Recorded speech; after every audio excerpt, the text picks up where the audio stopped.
Whether it's a phone scam, sorry, one sec. Hello? You've been selected as the winner for a grand prize. Email fraud. Ugh. Or an account hack. Oh.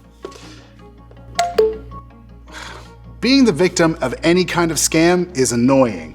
Wherever you put up information online, there's always a potential for it to be used against you, especially as an online store owner. E-commerce fraud costs online merchants a total of $20 billion in losses worldwide. It's a huge problem. But just like you've developed the sense to pick out other suspicious activity, knowing how to spot a scam online can help you avoid a loss before it even starts. What's going on? It's Talish from Printify, and I'm about to explain how online fraud works and what you can do to stop it.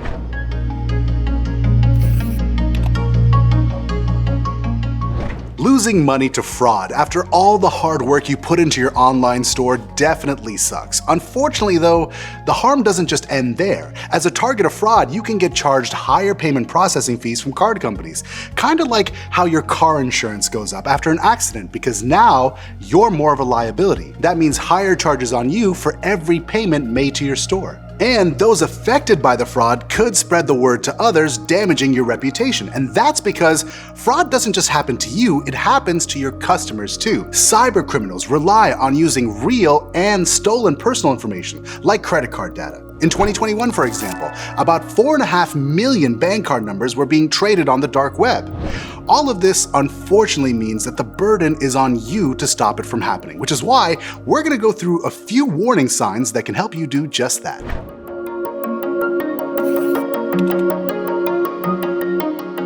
Preventing fraud for your online store means having to protect both yourself and your customer. Now this can be tough because most fraud also comes from criminals pretending to be customers. So what makes a fraudulent transaction different than a real one? Well, there are a few signs. If a user has multiple shipping or email addresses under a single billing address, if someone makes a larger or smaller than average order using expedited shipping. Now that means that they're either trying to get their order quickly before getting caught or are likely testing a stolen card to see if it works.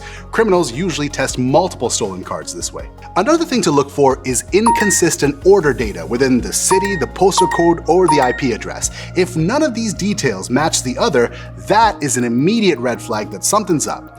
You can also get multiple orders from unusual locations that you usually don't sell to, or many transactions in a short period of time on multiple credit cards for a single user or different addresses, or more than 5 declined card transactions from a customer struggling to get their details correct. Monitoring your orders for these red flags is incredibly helpful to prevent suspicious activity, but I'll also tell you about other more complicated ways a criminal can take advantage of your store.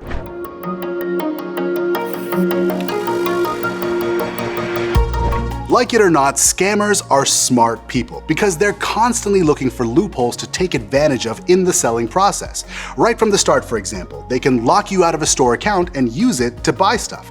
It's called an account takeover fraud and relies on stealing a customer's saved payment details. Or they can create an entirely fake profile using real information from multiple people. That way, if they use a stolen credit card, it's hard for them to get caught. That is called a synthetic fraud. But once card owners dispute these charges with their bank though, they'll get their money back, but eventually those banks or credit card companies will end up charging you instead. See, the thing is, scammers know about this too and will wrongly request a refund on purpose. These are known as chargeback frauds. They keep the product and you end up paying for it. One of the most common types of fraud, however, actually involve delivery and shipping. Scammers can wrongly claim an item didn't arrive, was damaged, or maybe they were sent an empty box. Some will also replace an item or intentionally damage it and send it back to claim a refund, while others will make an order with a real customer's shipping address to avoid suspicion, then at the last minute change the shipping address to grab it themselves. But are there ways to prevent these frauds from happening at all? Of course, and here's how.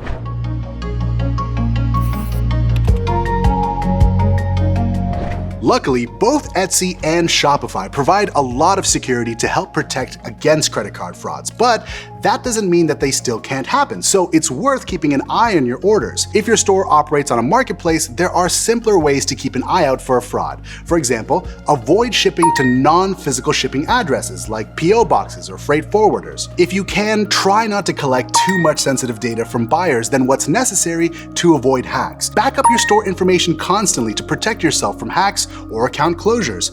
Create a block list of suspected users, their aliases, and card information from being used again. Gather proof of delivery by collecting photos or signatures of the person receiving the item. And be careful during peak shopping seasons, because that is when these frauds are more likely to occur.